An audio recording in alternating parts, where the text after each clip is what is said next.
La vidéo est perturbante car rien au début ne semble dangereux. Il n'y a ni course-poursuite, ni cris, ni foule qui court se mettre à l'abri. Personne dans le cadre ne semble croire qu'ils sont à quelques secondes de la panique.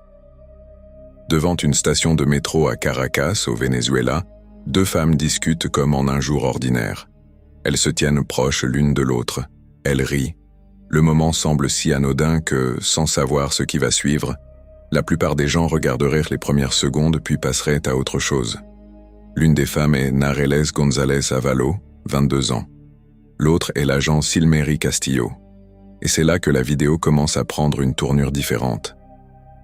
Castillo est assise sur une rambarde, détendue, balançant une jambe tandis que la conversation se poursuit. Cela ne ressemble pas à une intervention officielle. Cela ne semble pas tendu. On dirait un échange amical en public, près de l'entrée du métro. Puis une arme apparaît. Pas lors d'une confrontation, pas lors d'une arrestation, pas parce que quelqu'un semble en danger. L'agent semble montrer l'arme à Narelle. C'est ce qui rend cette vidéo si difficile à oublier. Le danger n'est pas introduit par un inconnu. Il n'est pas caché en arrière-plan. Il est là, dans la main de l'agent, traité avec la même désinvolture que la conversation qui l'entoure. Pendant quelques secondes, la scène conserve encore cette étrange normalité. Puis le coup part. Tout change instantanément. Narelle réagit immédiatement, se plie en deux et se tient le ventre. Le langage corporel détendu disparaît. Les rires s'éteignent. La conversation anodine devant la station se transforme en confusion et en urgence. L'agent se déplace avec elle vers un autre officier à proximité, cherchant de l'aide. Narelle continue de lutter contre la douleur, puis s'assoit derrière une table à l'entrée du métro. C'est ce passage de la vidéo qui la rend si irréelle. Une entrée publique, une conversation amicale, une arme manipulée avec trop de désinvolture. Et soudain, une jeune femme est gravement blessée. Les pompiers et les agents de protection civile sont arrivés pour prodiguer les premiers secours. Narelle a ensuite été transportée à l'hôpital Domingo Luciani à El Llanito, où elle a subi une intervention chirurgicale. Mais la vidéo reste troublante pour une raison au-delà de la blessure elle-même. Elle montre à quelle vitesse un moment normal peut s'effondrer lorsqu'un objet mortel est traité comme inoffensif. Il n'y a pas eu de longue montée en tension, pas de séquence compliquée, pas d'avertissement qui aurait donné à quiconque le temps de s'écarter. Toute la tragédie tient dans l'espace étroit entre une action négligente et un bruit terrible. C'est pourquoi cette vidéo est différente de nombreux contenus violents. Certaines vidéos sont terrifiantes parce que quelqu'un a clairement l'intention de nuire dès le départ. Celle-ci est terrifiante parce que le danger arrive à l'intérieur d'un moment qui semble presque ordinaire. Une personne en uniforme. Un lieu public. Une conversation. Une arme présentée comme si elle n'était pas capable de tout changer en une seconde. Et parce que la caméra de surveillance l'a capturée, le spectateur est forcé de contempler ce contraste. Pour Nareles González Avalo, ce n'était pas juste une vidéo choquante en ligne. C'était le moment où une journée normale devant une station de métro est devenue une urgence médicale. La vidéo commence par des rires. Elle se termine par ce silence qui vous fait réfléchir à ce qui n'aurait jamais dû faire partie de cette conversation.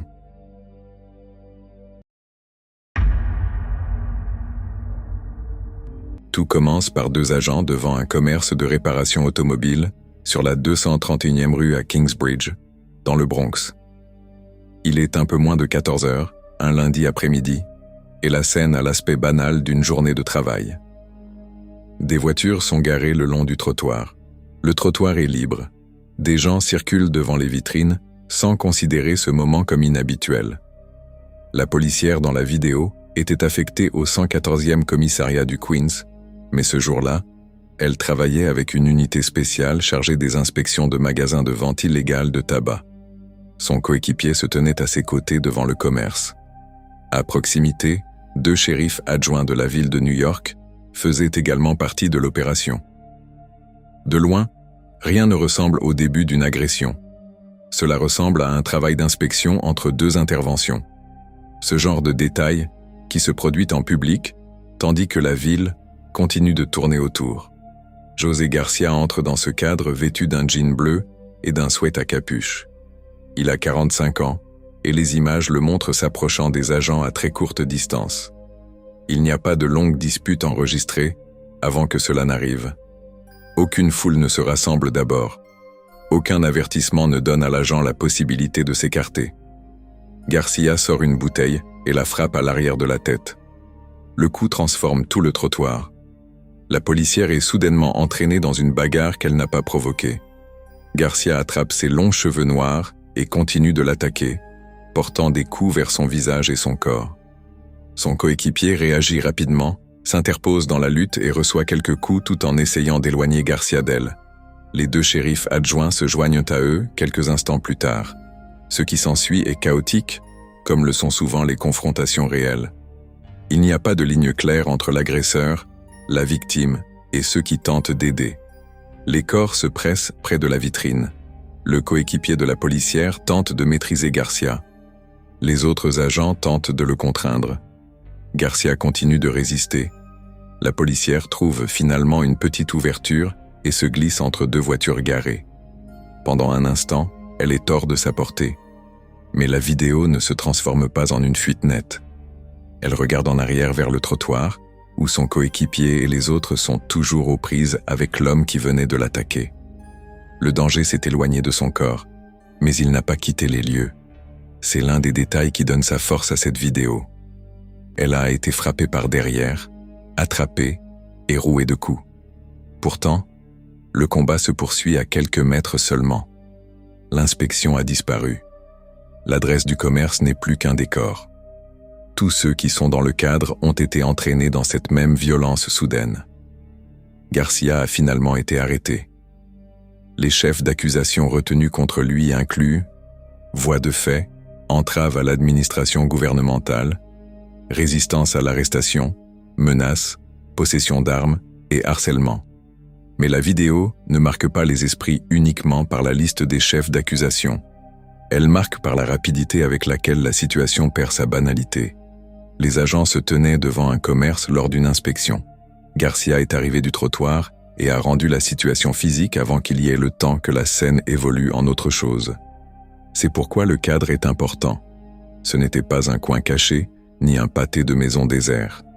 Cela s'est produit en plein jour, devant un commerce, le long d'une rue du Bronx, où des voitures garées, des passants et des agents en service partagèrent le même espace étroit.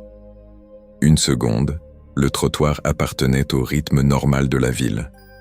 La seconde suivante, une policière tentait de se libérer, tandis que d'autres luttaient pour maîtriser l'agresseur.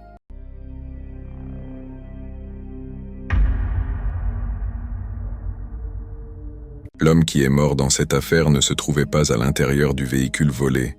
Il ne faisait pas partie des fuyards. Ce n'était pas l'un des occupants sortis des voitures. C'était un piéton de 54 ans, trop près du mauvais coin au mauvais moment.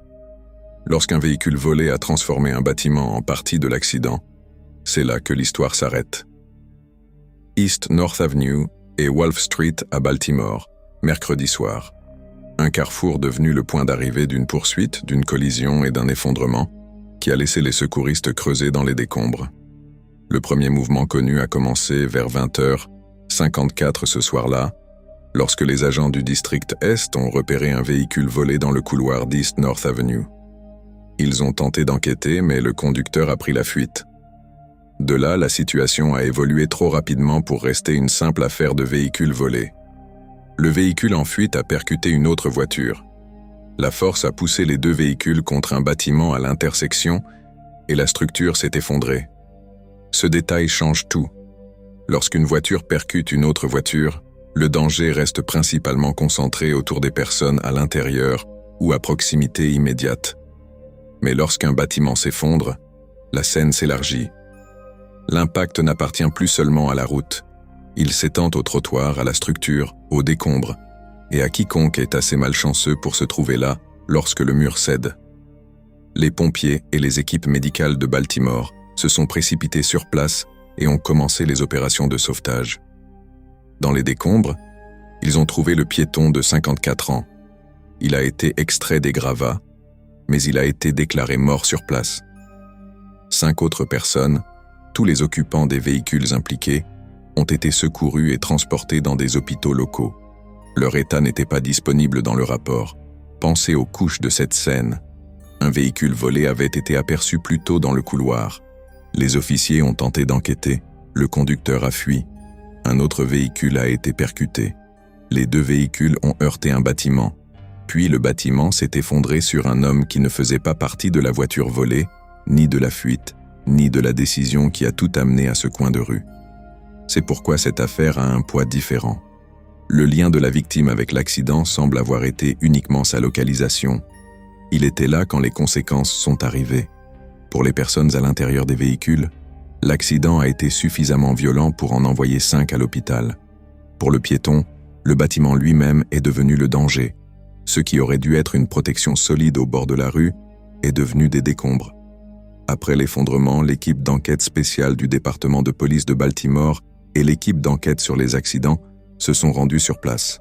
L'enquête reste ouverte et en cours. Mais avant même que les réponses complètes ne soient non connues, la forme de la tragédie est claire. Un véhicule volé ne s'est pas contenté de traverser Baltimore cette nuit-là. Il a transporté un danger d'un point à un autre, jusqu'à atteindre un coin de rue où les dégâts ne pouvaient plus rester sur la route. L'image finale n'est pas seulement celle de l'accident, c'est celle des équipes de secours devant le bâtiment effondré, des 5 occupants blessés emmenés loin des débris et du piéton retiré des gravats, déjà au-delà de tout secours.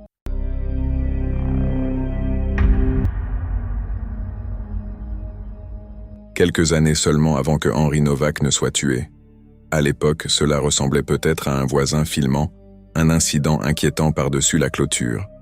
2 hommes dans un jardin, des armes à air comprimé manipulées, des détonations retentissant assez fort pour que les gens à proximité les remarquent, une planche de bois utilisée comme cible. Mais lorsque l'affaire du meurtre de Henry Novak est arrivée devant le tribunal, cette vieille vidéo a cessé de ressembler à un simple enregistrement de quartier. L'un des hommes qui y figurait était Vikram Digra. Digra a ensuite été condamné à 21 ans de prison pour le meurtre de l'étudiant de 18 ans, Henry Novak.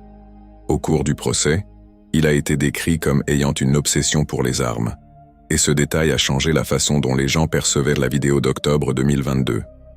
Dans les images, un homme portant un turban bleu semblable à celui que l'on voit sur la photo d'identité judiciaire de Digra tient ce qui ressemble à un gros pistolet à air comprimé près de son épaule tout en regardant un téléphone. Un autre homme tire avec un fusil à air comprimé et plusieurs détonations sont entendues dans l'enregistrement. L'ancienne voisine qui a capturé la vidéo a affirmé que le bruit était suffisamment fort pour attirer l'attention. Elle a déclaré avoir vu les hommes tirer en direction d'une planche de bois et a signalé ses inquiétudes à la police du Hampshire. La police du Hampshire a ensuite déclaré qu'elle n'avait pas pu retrouver la trace de ce signalement. Ce rapport manquant est devenu l'un des aspects les plus troublants de cette histoire. Parce qu'après le meurtre de Henry, des perquisitions dans la propriété où Digra vivait avec sa famille ont permis de découvrir un pistolet à air comprimé. Des rapports font également état d'une vaste collection d'armes dans le foyer, notamment des couteaux, des épées, une machette, des coups de poing américains, une matraque et d'autres armes. À ce stade, la vidéo du jardin a commencé à ressembler moins à un clip isolé et davantage à un signe précoce, visible au grand jour. Les armes à air comprimé ne sont pas automatiquement illégales au Royaume-Uni, selon leur puissance, mais elles restent des armes à feu, et les versions plus puissantes nécessitent un certificat. L'ancien inspecteur détective principal Mick Neville a ensuite fait valoir que les officiers auraient dû se rendre au domicile en 2022, car personne ne peut juger si une arme à feu est légale sans l'examiner. C'est la question centrale qui plane sur cette vidéo. Si une voisine inquiète a vraiment donné l'alerte, qu'est-il arrivé à cette inquiétude? N'a-t-elle jamais été correctement enregistrée? A-t-elle été écartée? Ou bien l'avertissement a-t-il simplement été enterré jusqu'à ce que la mort de Henry oblige tout le monde à regarder en arrière? L'affaire s'est encore élargie après le meurtre. Digra, son frère Gary et son père Moga Singh ont ensuite comparu devant le tribunal pour des accusations liées aux armes en date du 4 décembre, le lendemain de la mort de Henry. L'audience a été reportée au 9 juillet, et en dehors du processus judiciaire, Southampton elle-même est devenue le théâtre des répercussions. des manifestations organisées après le meurtre de Henry Novak ont dégénéré en violence. Connor Bishop, Reese Robinson, Noah Everington et Daniel Frost font partie de ceux qui ont reconnu les charges liées à ces troubles. Les rapports décrivent Bishop lançant un cône de signalisation en direction des policiers, tandis qu'Everington a été capturé près du cordon de police et accusé d'avoir lancé une brique. L'affaire de Frost comporte un autre détail étrange. Il a plaidé coupable de troubles à l'ordre public et de possession d'une laisse pour chien munie d'un mousqueton métallique utilisé comme arme offensive. Devant le tribunal, il a été décrit comme l'ayant enroulé autour de ses poings tout en provoquant les policiers. D'autres arrestations et inculpations ont suivi, portant le nombre de personnes accusées dans le cadre de ces émeutes à un niveau encore plus élevé. Mais la vidéo la plus ancienne reste celle que l'on a le plus de mal à ignorer. Avant les émeutes, avant les accusations liées aux armes, avant les condamnations, avant que le nom de Henry Novak ne soit associé à une affaire de meurtre, il y avait une voisine qui regardait par-dessus la clôture et décidait que quelque chose n'allait pas assez pour le filmer. Cette vidéo n'a rien résolu à elle seule, mais après tout ce qui s'est passé ensuite, elle est devenue quelque chose de plus troublant, un aperçu d'un schéma, avant que le monde ne sache où il pouvait mener.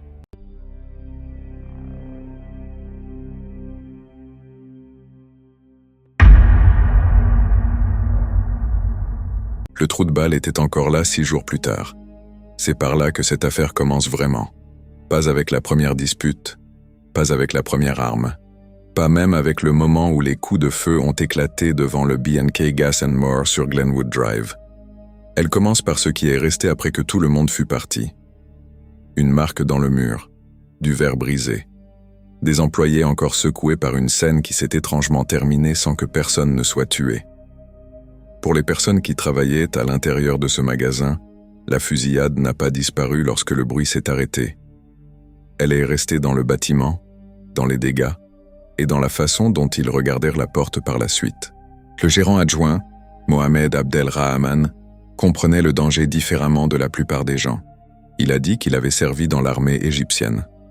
Il a également dit que le magasin avait déjà été cambriolé plusieurs fois, y compris des incidents où des armes étaient pointées directement sur lui.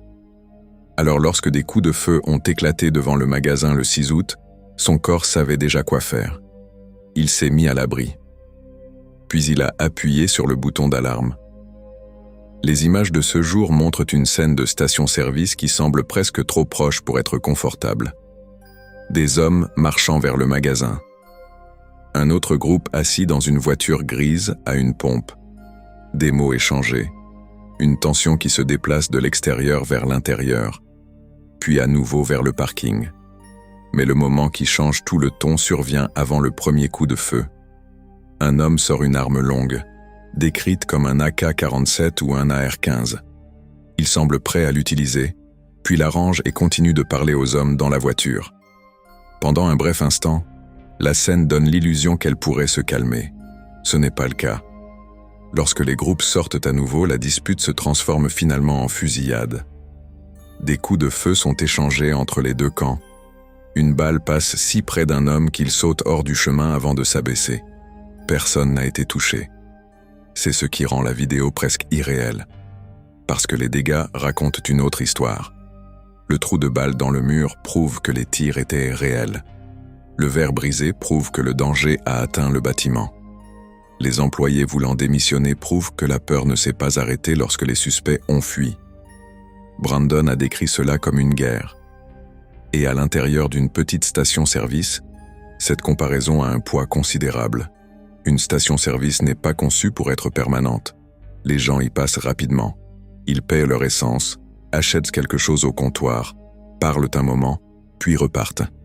Mais les employés restent dans ce même espace heure après heure, observant chaque inconnu qui entre, chaque voiture qui s'arrête, chaque dispute qui éclate à l'extérieur.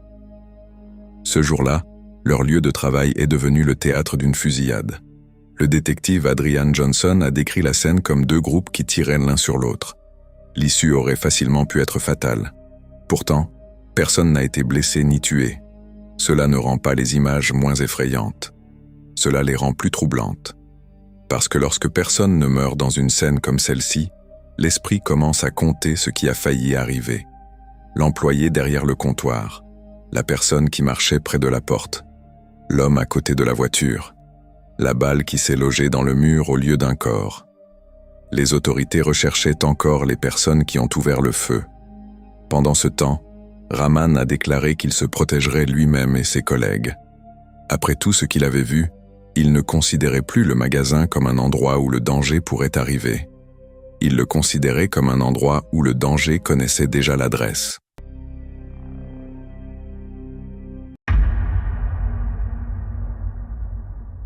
Sur l'autoroute 429 en Floride centrale, près de Disney, Hamilton a vu ce qui ressemblait à un automobiliste impliqué dans un accident. La plupart des conducteurs auraient ralenti, regardé une seconde, puis poursuivi leur route. Hamilton s'est arrêté pour aider. Cette décision l'a placé directement au cœur du danger. Les caméras de sa Tesla ont capturé le moment où la situation a basculé.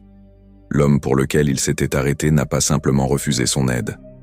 Il est monté sur le capot de la voiture de Hamilton, a brisé le pare-brise, puis l'a attaqué à plusieurs reprises.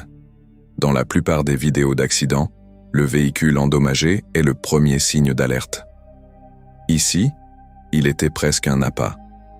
Hamilton était intervenu en tant que secouriste, mais la personne qui l'approchait est devenue la menace. La vidéo se déroule avec une étrange incrédulité, car chaque seconde semble inversée. Le bon samaritain n'est pas en train d'assister quelqu'un lors d'une urgence au bord de la route. Il se fait attaquer pour s'être arrêté. Lorsqu'un adjoint du comté d'Orange est arrivé, la scène n'était toujours pas calmée. L'adjoint a tenté de contrôler la situation, disant à l'homme qu'ils essayèrent de l'aider, mais l'homme a continué à résister, criant après les gens pour qu'ils s'éloignent de lui et refusant de se calmer. À un moment donné, lorsqu'on l'a interrogé sur l'accident, il a prétendu ne pas parler anglais, puis il a également combattu l'adjoint. Hamilton, déjà victime de la première attaque, a fini par aider à nouveau. Lui et un autre passant ont maintenu l'homme au sol pendant que l'adjoint s'approchait pour lui passer les menottes. C'est ce qui rend la vidéo si irréelle. L'homme qui s'était arrêté pour aider est devenu l'homme attaqué, puis est devenu l'une des personnes qui aident à maîtriser l'agresseur. Get the f*** away from me! La vidéo ne ressemble pas à une arrestation routière ordinaire. Elle est bruyante, confuse et tendue. Les officiers tentent d'escorter l'homme vers un véhicule de patrouille, mais il continue de crier. Les secouristes finissent par le placer sur une civière et le transportent à l'hôpital. Même alors, la scène reste étrange. L'homme crie à propos de Tesla. Il appelle Donald Trump à le sauver. Il insiste sur le fait qu'il ne résiste pas, alors que la vidéo montre la situation qui continue de se dérouler autour de lui. L'automobiliste a ensuite été identifié comme Daniel Coleman Clayman. Il a plaidé non coupable de plusieurs chefs d'accusation, dont voix de faits graves. Mais la raison pour laquelle cette vidéo se démarque n'est pas seulement la liste des chefs d'accusation, c'est l'inversion des rôles. Un accident crée généralement un rôle clair pour un passant. On s'arrête, on vérifie si quelqu'un est blessé, on appelle à l'aide, et on espère que la situation s'améliore avant l'arrivée des secours. La vidéo de Hamilton montre une possibilité plus sombre. Parfois, la personne qui semble avoir besoin d'aide devient la source du danger. Parfois, l'instinct le plus sûr, l'instinct humain, est précisément ce qui met quelqu'un en danger. Et c'est pourquoi cette vidéo est si difficile à oublier. Elle n'a pas été capturée dans une ruelle sombre ni lors d'une dispute violente. Elle s'est produite sur une autoroute, près de l'une des zones touristiques les plus fréquentées de Floride. Au milieu d'un moment qui aurait dû être consacré à l'assistance, Hamilton a vu un automobiliste en difficulté et s'est arrêté. Lorsque les caméras ont fini d'enregistrer, son pare-brise était brisé. Il avait été attaqué. Un adjoint avait été contraint à une lutte et les secouristes emportaient le même homme sur une civière. L'urgence routière était réelle, mais le danger ne se trouvait pas là où Hamilton l'avait imaginé.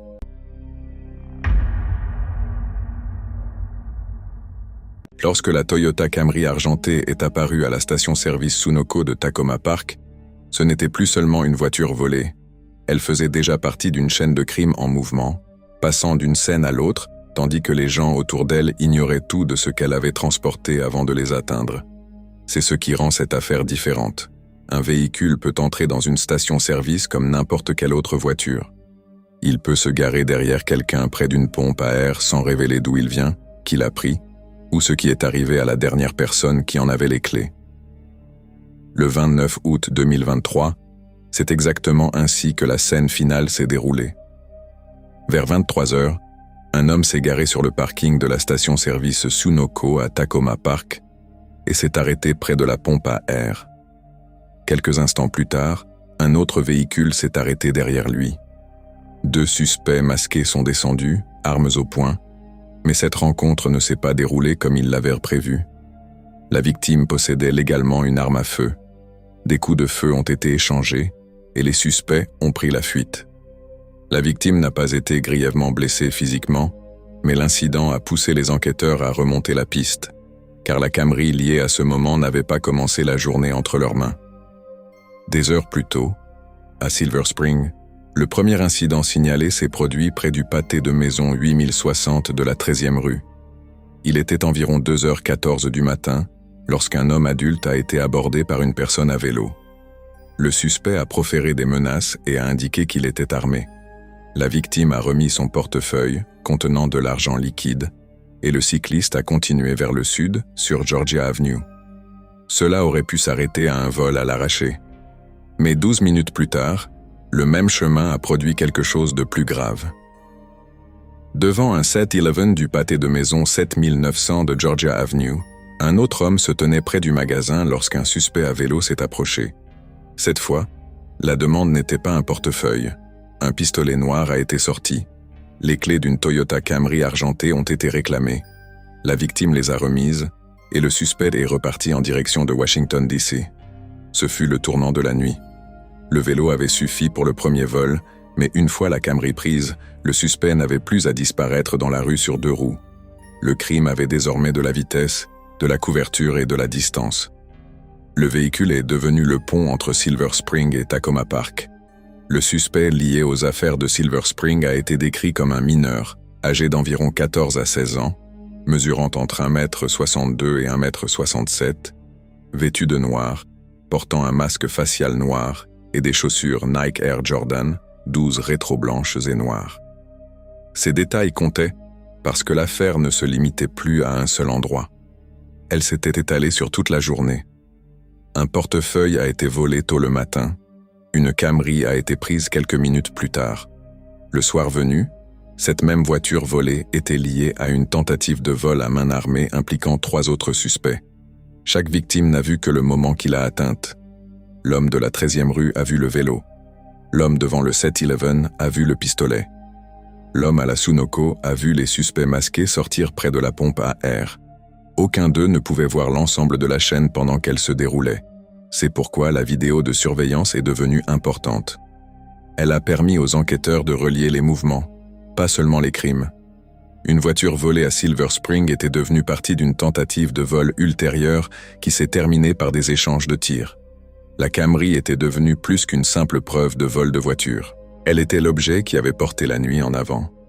D'un vélo dans la 13e rue à un pistolet devant un 7-Eleven, jusqu'à une station-service à Takoma Park, où la prochaine cible était prête à riposter.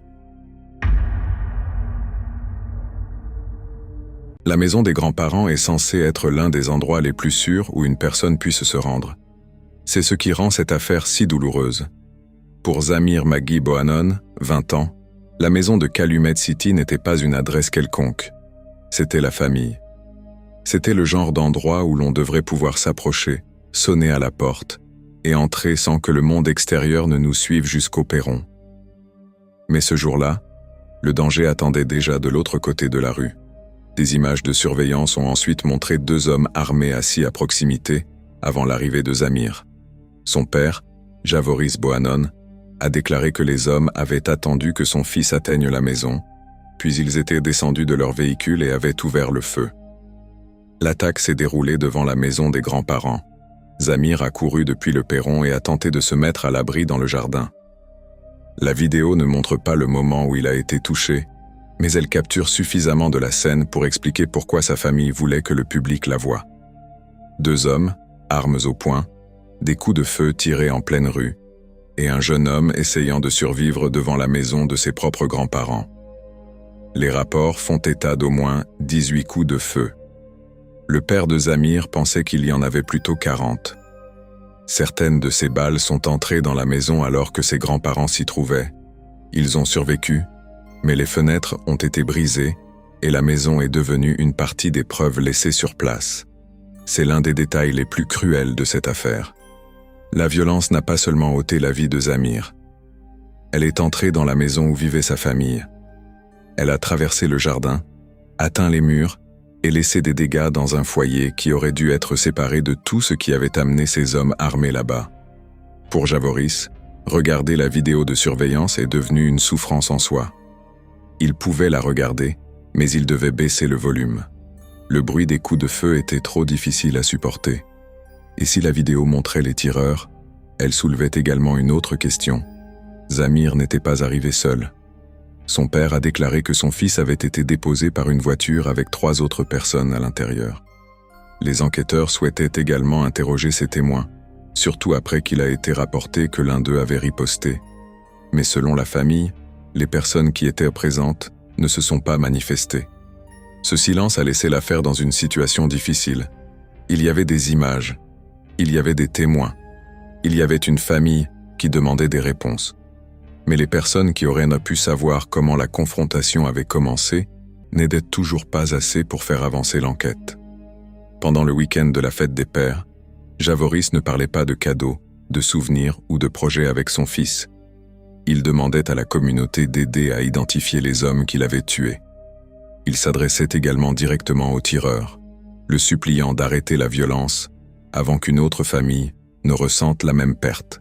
Cet appel portait plus d'épuisement que de rage, parce que derrière chaque vidéo de surveillance se cache une famille forcée de revoir les dernières minutes sous tous les angles possibles. Qui attendait dehors? Pourquoi Zamir? Qu'ont vu les personnes dans la voiture? Que savent-elles qu'elles n'ont pas encore dit? Les enquêteurs de Calumet City et le South Suburban Major Crimes Task Force ont continué à travailler sur l'affaire, mais pour la famille de Zamir, les dégâts étaient déjà permanents. Un jeune homme est arrivé chez ses grands-parents. De l'autre côté de la rue, 2 hommes armés l'attendaient, et un lieu fait pour la famille est devenu le dernier endroit qu'il ait jamais tenté d'atteindre.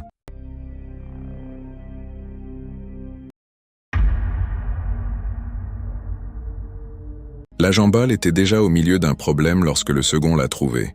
Au lycée St. Cloud, une bagarre avait éclaté entre 2 élèves. C'est la raison pour laquelle il est intervenu. Son rôle était simple sur le papier: séparer les élèves, empêcher la situation de s'étendre et n'utiliser que la force nécessaire pour maîtriser le moment. Mais les bagarres scolaires ne restent pas toujours là où elles commencent.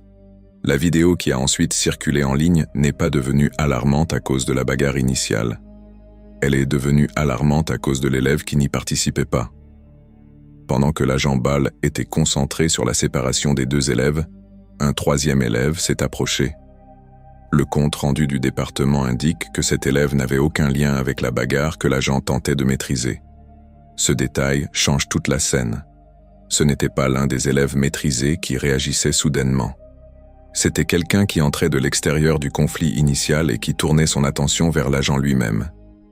L'élève a attrapé l'agent Ball par le cou, l'a éloigné de la bagarre, l'a soulevé et l'a projeté au sol. Pendant un instant, la personne envoyée pour contrôler la situation s'est retrouvée au sol. C'est pourquoi cette vidéo a du poids. Elle montre à quelle vitesse une perturbation scolaire peut basculer lorsque quelqu'un qui n'était même pas impliqué décide de s'introduire dans le chaos. Mais la scène ne s'est pas poursuivie sans contrôle. Un administrateur scolaire est intervenu. Un agent de sécurité scolaire est intervenu. D'autres élèves se sont également avancés pour aider. Ensemble, ils ont réussi à maîtriser l'élève jusqu'à l'arrivée de renforts. Cette partie compte, car la vidéo ne montre pas seulement l'attaque. Elle montre aussi les personnes qui ont réagi assez rapidement pour empêcher que la situation ne s'aggrave. L'élève a été arrêté et accusé de violence envers un agent de police et de résistance armée à un officier. Le chef de la police de St. Cloud, Douglas Gorky, a ensuite qualifié ce qui est arrivé à l'agent Ball de méprisable et a déclaré que les comportements visant les agents ne seraient pas tolérés. Le département a également indiqué qu'il travaillait à la diffusion des images des caméras portatives. Mais à ce moment-là, la version diffusée sur les réseaux sociaux avait déjà fait le tour. Quelques secondes de vidéo étaient devenues la mémoire publique de tout l'événement. Les spectateurs ont vu la projection au sol. Ils ont vu l'agent tomber. Ils ont vu la panique autour de lui. Ce qu'ils n'ont pas vu, c'est tout le contexte avant que la caméra ne devienne l'histoire. C'est ce qui rend cette affaire différente d'une simple bagarre scolaire. Une bagarre scolaire est déjà difficile à contrôler, car les émotions vont plus vite que les instructions. Mais lorsqu'une autre personne intervient et attaque celle qui tente de rétablir l'ordre, la situation devient plus grande qu'une simple question de discipline. Elle devient une question de sécurité pour tous ceux qui se trouvent à proximité. Lorsque d'autres agents sont arrivés, l'élève était maîtrisé, la bagarre initiale avait été reléguée au second plan, et la vidéo avait déjà capturé le moment qui allait voyager bien au-delà de l'école.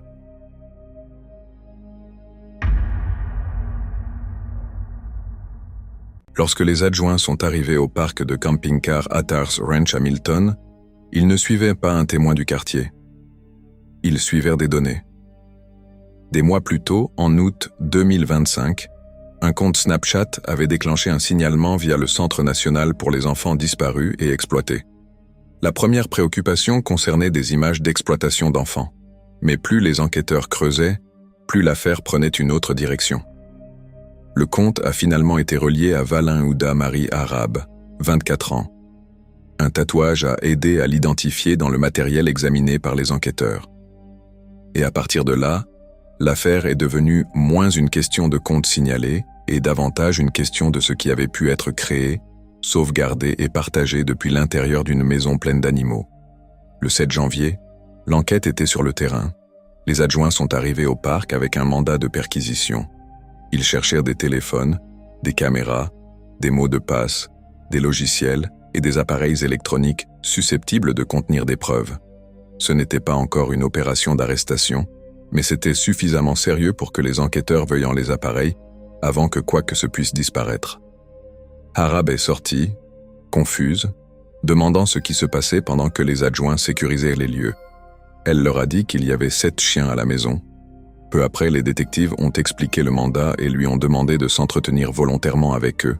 L'entretien a eu lieu à l'intérieur d'un véhicule de patrouille. C'est là que l'affaire est devenue plus compliquée.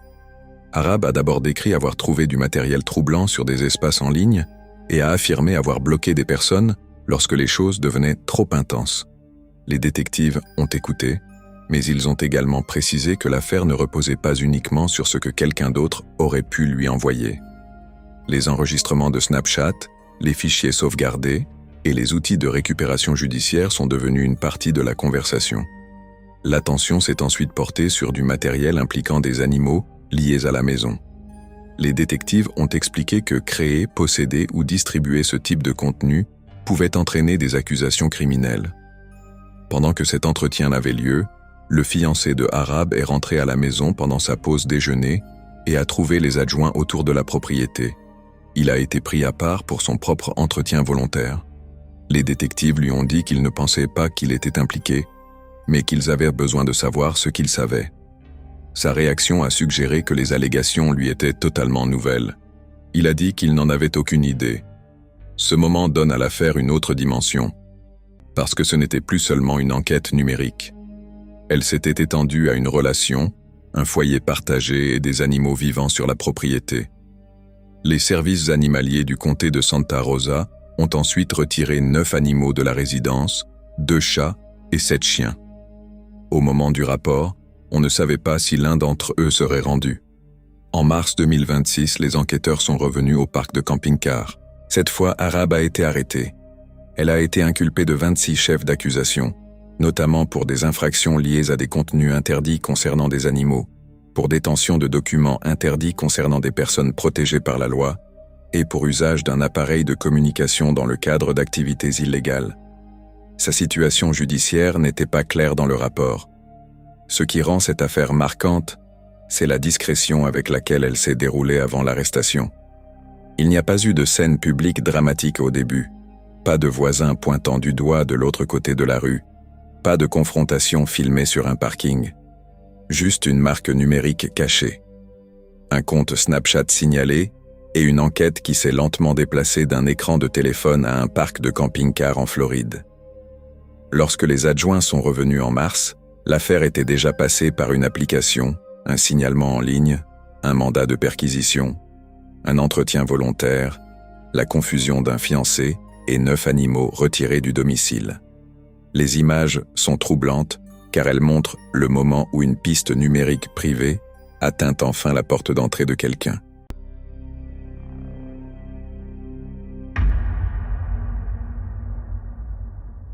Les aéroports ont une façon étrange de donner aux petites choses une ampleur démesurée. Un vol retardé peut mettre la patience à l'épreuve. Un terminal bondé peut transformer une chaise vide en un objet que les gens remarquent silencieusement d'un bout à l'autre de la salle. Tout le monde est fatigué, tout le monde attend. Et la plupart des gens essaient de protéger le peu de confort qu'ils peuvent trouver. À l'aéroport international El Dorado de Bogota, Claudia Segura a vu un siège vide dans une salle d'attente bondée. Il n'y avait ni sac, ni veste, ni signe que quelqu'un s'était éloigné avec l'intention de revenir. Alors elle s'est assise. Cela aurait dû en rester là. Mais le siège se trouvait à côté de l'épouse de Héctor Santa Cruz, qui s'était apparemment absentée lorsque Claudia est arrivée. À son retour, il a réclamé la chaise. Claudia n'a pas bougé, car de son point de vue, le siège était totalement libre. La dispute aurait pu se terminer par l'intervention du personnel. Ce ne fut pas le cas. Santa Cruz s'est approché d'elle et lui a adressé un avertissement qui a transformé un simple conflit de siège en quelque chose de bien plus grave. « Lève-toi ou je te lève ».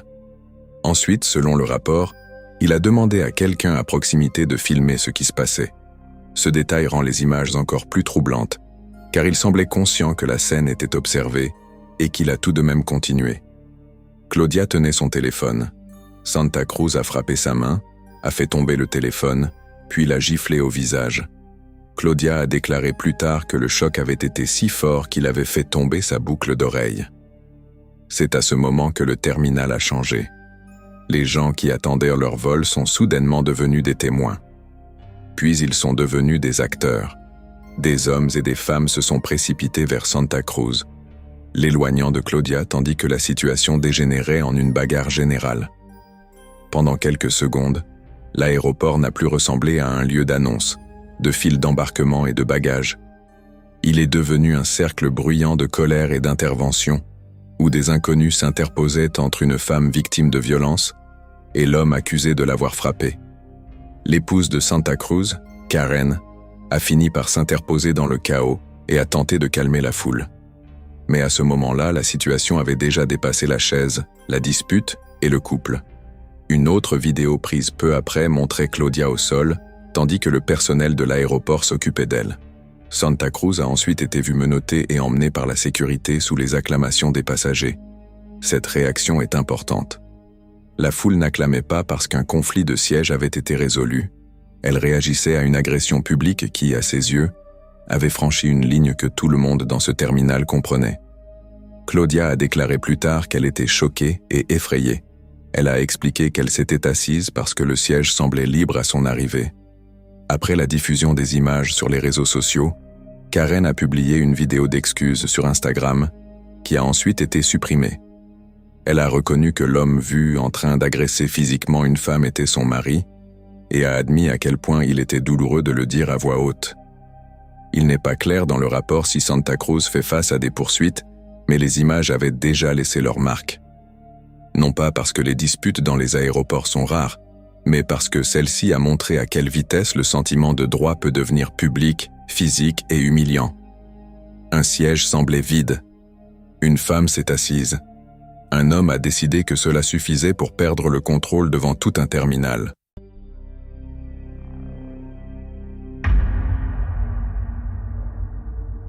L'Interstate 40 près de Pruitt, au Nouveau-Mexique, n'était pas censé devenir le théâtre d'une lutte mortelle.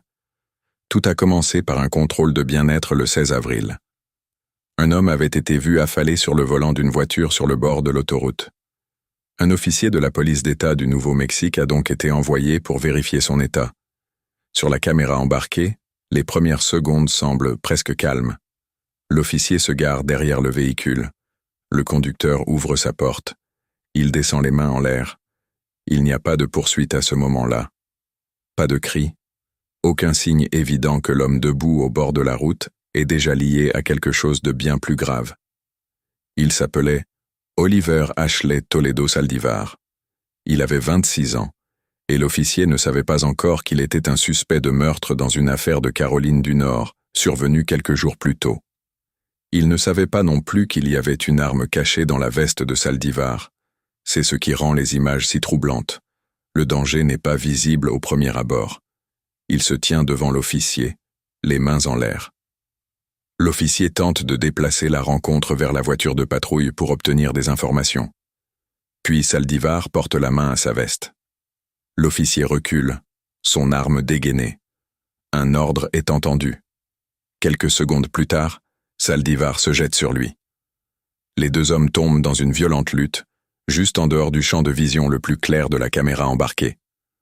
Le son porte ce que l'objectif ne peut montrer pleinement. Le contrôle de bien-être est devenu un combat pour la survie sur le bas-côté de l'autoroute. Pendant la lutte, des coups de feu sont tirés. Mais même après cela, Saldivar continue de combattre. Il attrape l'arme de l'officier, puis sort la sienne de sa veste. La situation est désormais exactement ce que l'officier ne pouvait pas savoir à son arrivée.